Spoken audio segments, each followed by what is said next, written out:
오늘 6번째인데요. 공감에 대해서 짧게 리뷰를 하고, 오늘은 누가복음 24장 말씀에 나와 있는 예수님이 엠마오로 가는 두 제자를 만나주신 그 여정을 통해서 우리가 관계를 맺고 누군가를 세워가는 것, 함께 신앙의 여정을 함께 해나간다는 것이 어떤 것인지를 좀 바라보고 같이 나누기를 원합니다.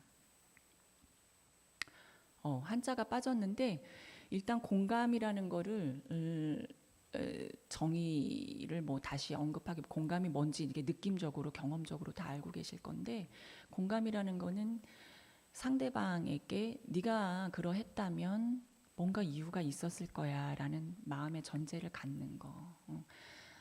나라면은 그 상황에서 너가 그렇게 한 것처럼 나는 하지 않을 수 있지만 거기에 동의가 안 돼도 너라면 그 상황에서 그럴 수 있었을 거야 라는 전제, 그리고 네가 그 상황에서 그렇게 행동할 수밖에 없었다는 것이 이해가 되네. 이제 공감은 정서적인 측면과 인지적 측면이 같이 간다고 그랬잖아요. 그러니까 반드시 이해가 기반이 돼야 진정한 그 공감을 할 수가 있는데, 진정한 이해를 하기 위해서는 경청이라는 잘 듣는 그 과정이 필요하다고 했고, 그것을 잘 듣다 보면 나라면 다르게 반응할 수 있겠지만 너라면 그 상황에서 그렇게 느끼고 그렇게 행동할 수 있었겠다. 그러한 전제. 네가 그렇게 느낄 수밖에 없었겠네. 그게 누군가에 대한 미움이라 할지라도 증오라 할지라도 일단 그렇게 느끼고 있는 것을, 그게 틀렸다라고 부정을 하면 그 존재를 부정하는 거예요. 그러니까 누구를 미워하는 그 행위 자체를 타당화하는 게 아니라 그 사람 마음 가운데 들어오게 된 그 미움, 누군가를 미워하고 시기하고 질투하는 마음이 우리가 그냥 부지불식간에 우리 마음을 막 왔다 갔다 하잖아요. 그 마음을 이해하는 겁니다. 그러니까 주님도 사실은 그런 마음들을 이해를 하시고 공감하셨거든요. 그래서 이제 마지막 보면은 너에게, 우리가 얘기를 듣다 보면 뭐 그런 거가 그렇게 중요해가지고 이 난리야, 이제 이런 생각이 들 때가 있잖아요, 간혹. 근데 나한테 중요하지 않지만 그 부분이, 그 요소가, 그 상황이 너한테는 너무 중요한 문제겠다. 그게 이해가 되네. 그래서 네가 그것이 없어지니, 그것이 무너지니, 그것이 잘 안 되니까 이렇게 힘들고 아픈 거네 라는 거. 그러니까 네가 느끼고 네가 생각하는 거, 그게 일단은 옳다라는 전제로 그 사람의 마음을 느끼고 함께 하는 것이 이제 공감이라고 이렇게 정리할 수 있겠어요. 그래서 옳고 그름의 객관적인 판단, 조언이 아니라 존재 자체에 대한 수용을 우리가 공감이라고 한다, 이렇게 정리를 하고, 그럼 존재 자체에 대한 수용이 뭔가, 우리가 이제 지지난 시간일까요?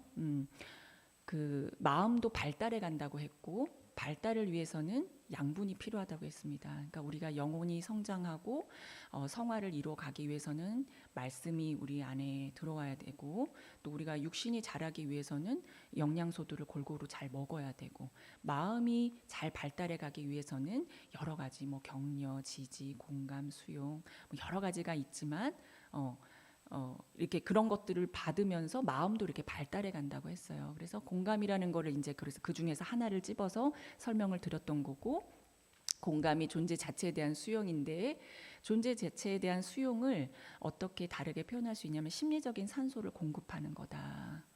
우리가 이렇게 지금 보이지 않는 공기를 이렇게 들이마시면서 살아가고 있는데 마음도 산소가 필요하다. 그 마음의 산소가 바로 공감이다, 수용이다, 지지다, 이렇게 이해하실 수 있겠어요. 그러니까 우리가 지금 제가 저 이미지를 보면 이제 산소 호흡기를 막 달고 있잖아요. 산소가 공급돼야 되는 저런 위중한 상황에 있는 환자한테 산의 진미가 무슨 소용이 있겠습니까? 그렇죠? 산소가 필요한 거예요. 일단 목숨을 부지하기 위해서는. 그럼 우리가 존재 자체에 대한 수용을 받지 못해서 마음의 고갈을 느끼고 공허가 있는 어떤 지체들, 아픔이 있는 자들을 대할 때 그들에게 충고와 판단과 옳은 말과 이것이 우선이 된다 그러면은 소화가 안 되겠죠. 일단 그래서 순서, 마음의 원리에 대해서 그래서 계속 말씀을 드렸고, 그것을 따라서 이렇게 가야 우리가 관계를 잘 맺어갈 수 있다. 목사님께서 그 마음의 쓴뿌리에 대한 언급을 하셨는데, 사실은 궁극적으로는 저희가 멀리 바라보는 지점은 우리의 마음을 잘 이해하고 나를 사랑하고 내 마음을 이해하면 자동적으로 상대방의 마음도 이해하고 상대방도 품을 수 있게 됩니다. 왜냐고요? 그건 모르겠어요. 그거는 연구 결과에 나와 있는 거고 하나님이 그렇게 만드셨나 봐요. 그래서 순서가 있어요. 그래서 나를 잘 이해하고 나를 사랑하는 방법을 말씀 가운데 기독교적으로 성경적으로 그것이 내 안에 잘 이루어져야 우리가 다른 사람을 사랑할 수 있다, 돌볼 수 있다. 나를 잘 돌본다는 거는 일단 나에 대한 이해에서 출발하기 때문에 그것을 이제 이거를 시작을 한 거고, 그래서 궁극적으로 나가서 성장을 하게 되면 결국 하나님의 마음을 이해하고 하나님의 마음을 공감한다. 하나님의 입장을, 왜 우리를 구원하셨는데 이 땅에 계속 살게 하시고 여기서 생명을 연장시켜 주고 계실까?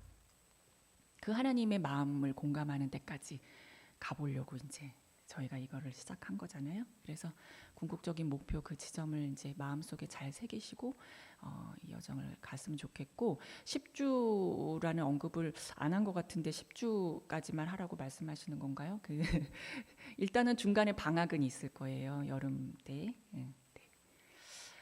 일단 엠마오로 가는 두 제자에 대해서 살펴보기 전에 관계에 대한 두 가지 측면을 좀 먼저 살펴보려고 해요. 관계는 뭐 사회적 관계, 정서적 관계, 치료적 관계 다 있는데, 사회적 관계는 다 아시겠지만 이제 직장 생활을 하시고 하면 거기서는 옳고 그름을 따지잖아요.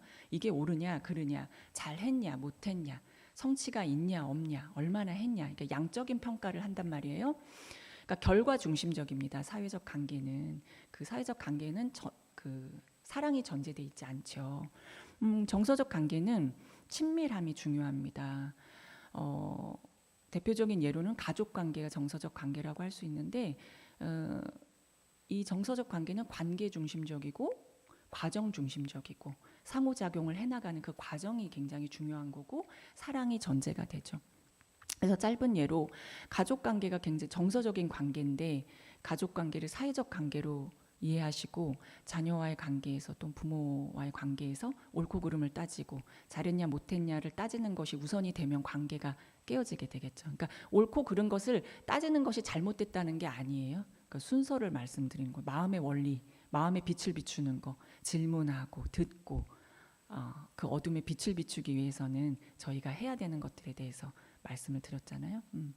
그래서 가족 관계는 정서적 관계구나, 친밀함이 우선이구나. 그럼 친밀함을 지켜가기 위해서는 어떤 방식의 커뮤니케이션을 해야 되는가, 어떤 방식의 의사소통을 해야 되는가, 이런 것들을 잘 고민하는 게 필요하겠죠. 근데 이 얘기를 하면서 굉장히 저도 괴롭습니다. 제가 정서적 관계라는 걸 알고 있는데 지난주에 제가 아연이한테 집을 나가 소리 질렀거든요. 그러니까 저도 그러니까 매번 그런 건 아니고 한 10번 중에 한 2번은 그런 실수를 합니다. 커튼을 이제 인터넷에서 막 해가지고 커튼을 해서 막 어렵게 막 목사님이랑 막 그 원로 목사님하고는 달리 이 손이 목사님이 똥손이에요. 이거 뭐를 막 못하게 막 또 막 그 전동 막 그걸 빌려갖고 이웃한테 빌려갖고 막 드르륵 박았는데 막 난 라인이 안 맞아서 다시 또 풀러갖고 어렵게 달았어요. 그 커튼을 막 해서 이렇게 달았어요. 근데 고양이가 이제 커튼이 살랑살랑 하잖아요. 그러니까 얘가 이제 흥분이 돼가지고 으악 캬오 하면서 그게 발톱이 이제 커튼에 이렇게 탁 낀 거죠. 그러면서 이제 올이 쫙 이렇게 나간 거예요. 고양이를 제가 되게 예뻐해요. 그 고양이가 어디서 거둔 거 다 아시죠? 우리 교회를 맴돌다가 구원받은 고양이에요. 저희 집에 벌써 6년 차인데 죽이고 싶더라고요. 정말 너무 화가 나는 거예요. 그래서 이제 막 목사님도 울그락불그락하고 막 고양이를 막 신발로 막 이렇게 해가지고 미안해요. 막 이렇게 하니까 이제 애들이 저희가 서열이 고양이가 요미가 1인데 이제 아빠도 막 신발로 해갖고 고양이를 막 엄마도 막 얼굴 막 아연이가 고양이를 아무래도 집에서 못 키우겠다. 내 보내야 되겠어. 그랬더니 그렇게 하면 제가 나갈 거예요. 이러는 거예요. 그 순간 커튼이 올이 나가서 속상한 제 마음을 공감받지 못한 그 마음이 확 올라오면서 그래서 이제 한 10분의 1로 소리를 줘서 따닥 제가 그렇게 된 거죠. 그래서 이제 주일날 막 새침하게 막 얼굴 막 이러고 저도 이제 그런 실수를 합니다.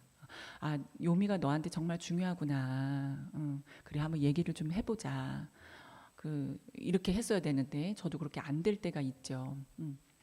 아무튼 그래서 사회적 관계, 정서적 관계 이렇게 다른데 교회 공동체는 그러면 어떤 관계냐? 교회 공동체는 좀 특수성을 가지고 있잖아요. 가족도 아닌 것이 가족이고 막 사회적 관계 같은데 아니고 막 이렇게. 교회 공동체는 이거 뭐 레퍼런스 찾으시려도 못 찾으실 거예요. 그냥 제가 막 정의한 거예요. 예수 그리스도의 가르침, 성경적 가치관이 전제되어 있는 사회적 관계, 정서적 관계 플러스가 된 게 교회 공동체의 관계의 특징이 아닐까 그렇게 생각을 하게 됩니다. 이 얘기는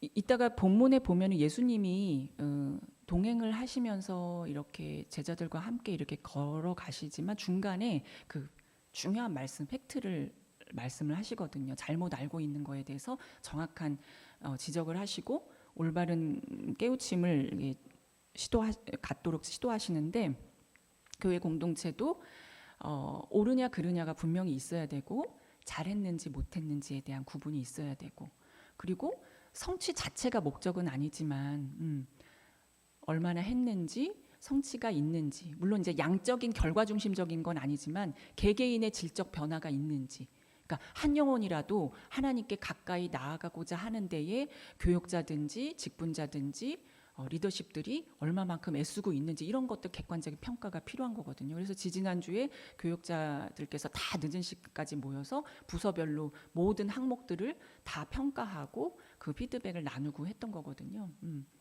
그렇지만 이제 사랑이 전제되어 있죠. 사랑이 전제되어 있는 그런 사회적인 관계 특징을 가지고 있고 그렇지만 정서적인 관계 우리가 친밀함도 굉장히 중요하죠.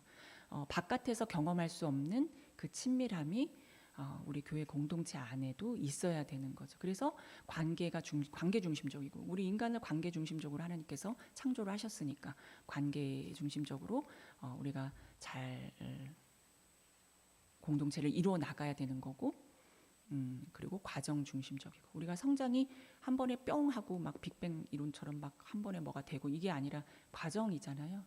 그래서 그 과정 가운데 상호작용 잘 해나가는 거. 그 사랑에 전제되는 이런 이제 특징이 있다라는 거, 이 두 가지가 같이 간다라는 거를 조금 이해하시고 이제 다음으로 넘어갈 갈게요. 그래서 관계를 맺는다는 것, 이 본문을 뭐 신학적으로 제가 하나하나 다 조명하고 그건 아니고, 이 본문은 주님이 어떻게 한 사람 한 사람에게 다가가시는지 그 관점으로만 요 누가복음 14장 13절부터 그 이하 말씀을 보려고 합니다. 그래서 요거를 본문을 이렇게 보기 전에 그래도 그 영상을 짧은 한 3분 20초 되는 영상인데요. 그 짧은 영상을 보시고 그냥 이렇게 관망하지 마시고 저 안에 관찰자로 내가 어디 저 숲속 어딘가에서 지금 저 두 제자와 예수님이 가는 부분을 이렇게 진짜 그 자리에서 목격하고 있다라고 상상을 하시면서 한번 이렇게 봐주시면은 더 도움이 될 것 같아요.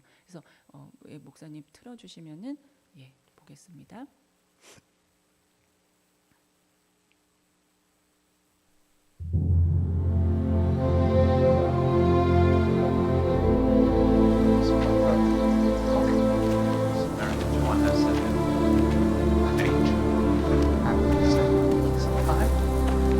What manner of communications are these that ye have one to another, as ye walk and are sad? Art thou only a stranger in Jerusalem, and hast not known of the things which are come to pass there in these days? What things? Concerning Jesus of Nazareth, which was a prophet, mighty in deed and word before God and all the people, and how the chief priests and our rulers delivered him up to be condemned to death and have crucified him. But we trusted that it had been he which should have redeemed Israel. And beside all this, today is the third day since these things were done. Yea, and certain women also of our company made us astonished.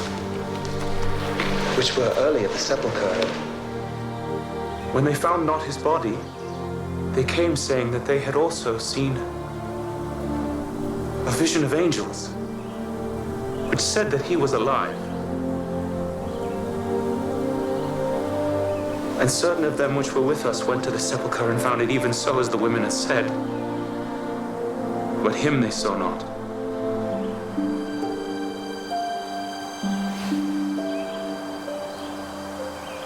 O fools, and slow of heart to believe all that the prophets have spoken. Ought not Christ to have suffered these things, and to enter into his glory?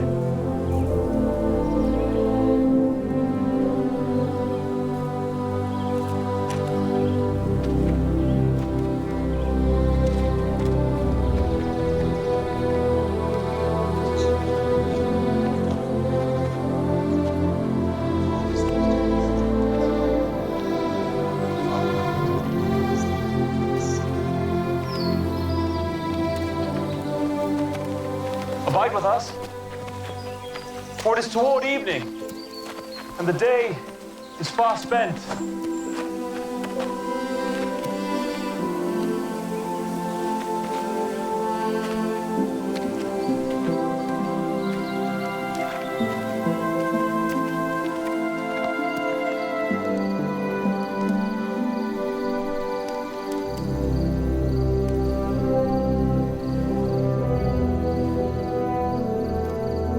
Our Father, we offer thanks for thy bounties. Amen. Amen.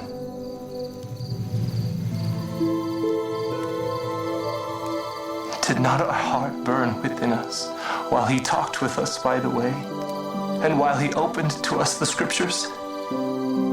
We must return to Jerusalem this very hour.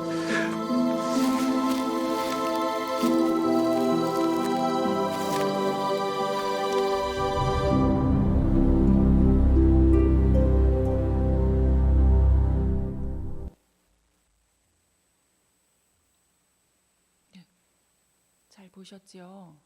저 예수님이 그냥 화면에 저렇게 보이시니까 감동이 없으실 수 있는데 저 예수님은 지금 부활하신 예수님이에요. 네. 그런데 저렇게 같이 걷고 계시죠. 일단 요 영상과 관련된 이제 본문을 이제 이게 유튜브 이 자막 버전 이 번역이라 조금 번역이 이상하게 됐는데 목사님 다음으로 네.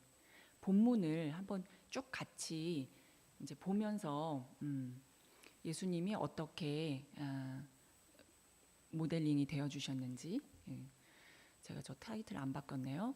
제가 그냥 읽을게요. 13절.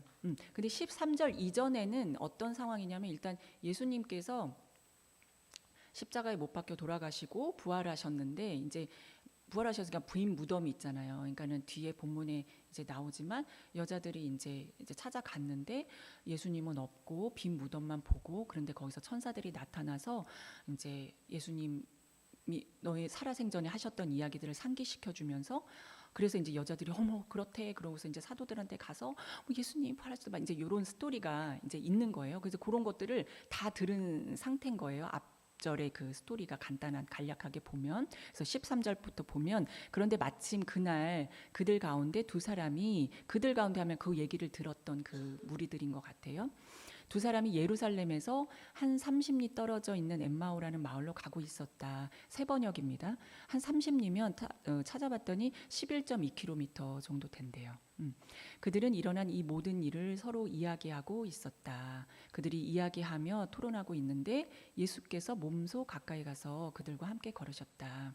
그러니까 30리 11km면은 제가 찾아보니까 뭐 걸어서 2시간에서 3시간 정도 거리라고 하는데 뭐 직진 거리가 아니니까 뭐 조금 더 걸렸을 수도 있고 주님이 출발 지점부터 동행하신 건 아닌 것 같고 두 사람이 이제 막 얘기를 하고 있으니까 중간 어디쯤에서부터 이제 동행이 시작된 것 같아요.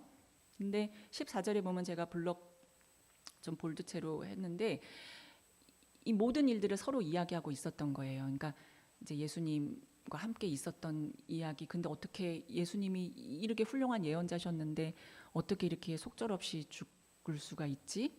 뭐 부활하셨다는데 뭐 믿을 수가 없고 말도 안 되는 소리고 이제 자기들의 실망과 좌절에 대한 이야기들을 막 나누고 있었어요. 그래서 그 좌절과 실망에 완전히 이제 몰두하고 있는 상태였죠. 근데 15절에 보니까 예수님이 몸소 가까이 가서 그들과 함께 걸으셨습니다. 일단 제자들은 제가 밑에 이제 잊어버릴까봐 써놨는데 예수님이 부활하셨다는 놀라운 소식을 듣기는 했어요. 그런데 자신들이 예수님한테 기대하고 있었던 그 예수님한테 바라고 있었던 일들이 있었잖아요. 그것이 좌절됐기 때문에 그 부분에 굉장히 포커싱해서 그 자리에서 실망하고 그 부분에 대해서 좌절하고 있었기 때문에 예수님이 부활하셨던 그 놀라운 일을 마음 가운데 이제 믿지 못하고 있는, 그러니까 좌절된 그런 상태였던 거죠. 이런 제자들에게 주님이 가까이 이제 가서 걷기 시작하신 겁니다. 근데 이제 우연히 가셨다라고 생각하지 않으시죠. 그 사마리아 여인을 찾아갔을 때도 그러셨고 삭개오도 그렇고 정확한 지점에 삭개오가 어느 나무에 어디에 올라가 있는 그 정확한 지점에서 딱 올려다 보셨고 눈이 마주쳤었거든요. 그러니까 삭개오가 어디에 있는지 다 아셨던 거예요. 그러니까 이 제자들도 이 거리를 상한 마음으로 좌절된 마음으로 슬픈 마음으로 침통한 마음으로 걷고 있다라는 것을 주님이 모르셨을 리 없다고 저는 생각합니다. 그래서 예수님이 일단 가까이 가셨어요. 그리고 같이 걷기 시작하십니다. 그 다음에 16절 보니까 그러나 그들은 눈이 가려져서 예수를 알아보지 못하였다. 그러니까 믿을 수 있는 것만 믿는 수준에 있는 거죠. 부활하셨다. 주님이 내가 다시 살아날 거라고 분명히 말씀을 하셨는데 영적인 어떤 눈이 열려지고 생각과 의식이 완전히 쉬프트 되지 않으면 죽었던 사람이 살아난다라는 거는 받아들이기 어려운 거죠. 근데 믿음이라는 거는 믿을 수 없는 걸 믿는 것이 믿음이잖아요. 근데 눈이 가려져 있으니까 분명히 주석을 보면 예수님을 그래도 가까이 따랐던 제자들로 이렇게 표현이 되고 있는데 예수님을 알아보지 못하고 있습니다. 그래서 살아나실 일이 없기 때문에 거기에 이제 딱 고착되어 있으니까 예수님을 알아보지 못한 거죠. 근데 예수님께서 내가 너네들이랑 밥을 먹은 게 몇 끼고 같이 보낸 시간이 몇 시간인데 나를 못 알아보느냐 책망하지 않으시고 물으셔요. 근데 몰라서 물으셨겠습니까? 다 아시죠. 근데 물으십니다. 뭐라고 물으시냐면 예수께서 그들에게 물으셨다. 당신들이 걸으면서 서로 주고받는 이 말들은 무슨 이야기입니까? 그러니까 그들은 침통한 얼굴을 하고서 걸음을 멈추었다. 이제 침통한 얼굴은 분명히 이제 좌절된 상황, 자기들의 기대가 무너진 그 상황에 대한 아픔 때문에 이제 침통한 얼굴을 하고서 걸음을 멈추고 있는 거죠. 그리고 이제 그 다음 절을 보니까 18절 그때 그들 가운데 하나인 글로바라는 사람이 예수께 말하기를 예루살렘에 머물러 있었으면서 이 며칠 동안에 거기에서 일어난 일을 혼자서만 모른단 말입니까? 하였다. 19절 예수께서 그들에게 물으셨다. 다시 물으십니다. 내가 몰라서 물어보는 줄 아니? 뭐 이게 아니라 다시 물으십니다. 무슨 일입니까? 그들이 예수께 말하였다. 나사렛 예수에 관련된 일입니다. 그는 하나님과 모든 백성 앞에서 행동과 말씀에 힘이 있는 예언자였습니다. 이제 물어보니까 이제 얘기를 하기 시작을 해요. 20절. 그런데 우리의 대제사장들과 지도자들이 그를 넘겨주어서 사형 선고를 받게 하고 십자가에 못 박아 죽였습니다. 우리는 그분이야말로 이스라엘을 구원하실 분이라는 것을 알고서 그분에게 소망을 걸고 있었던 것입니다. 여기서 이스라엘을 구원하실 분은 본인들이 원하는 그 구원자로서의 그림인 거죠. 그래서 그뿐만 아니라 그런 일이 있은 지 벌써 사흘이 되었는데 우리 가운데서 몇몇 여자가 우리를 놀라게 하였습니다. 그들은 새벽에 무덤에 갔다가 그의 시신을 찾지 못하고 돌아와서 하는 말이 천사들의 환상을 보았다는 것입니다. 천사들이 예수가 살아계신다고 말했다는 것입니다. 이 표현을 보면은 말했다는 것입니다. 그냥 들은 이제 소식통 그냥 들은 거죠. 믿은 게 아니라. 그러니까 놀라긴 놀랐는데 이들을 놀라게 한 게 예수 그리스도가 부활하셨다는 그 사실을 듣고 놀란 것이 아니라 그런 이야기를 하고 있는 여자들을 보고 놀란 거죠. 그래서 24절에 보니까 그래서 우리와 함께 있던 몇 사람이 무덤에 가서 보니 그 여자들이 말한 대로였고 그분을 보지 못하였습니다. 보지 못했는데도 예수님이 정말 부활하셨다라는 것 믿음까지 가지 못하고 있어요. 그래서 25절 보니까 예수께서는 그들에게 말씀하셨다. 그대들은 어리석습니다. 예언자들이 말한 모든 것을 믿는 마음이 참 무딥니다. 이제 여기서 바로 어리석다라고 주님이 막 어리석다라고 하시네 이제 이렇게 느껴지실 수도 있겠는데 이제 본문 말씀은 누가가 이제 핵심만을 이렇게 좀 기록을 했겠지만 앞에 30리 11km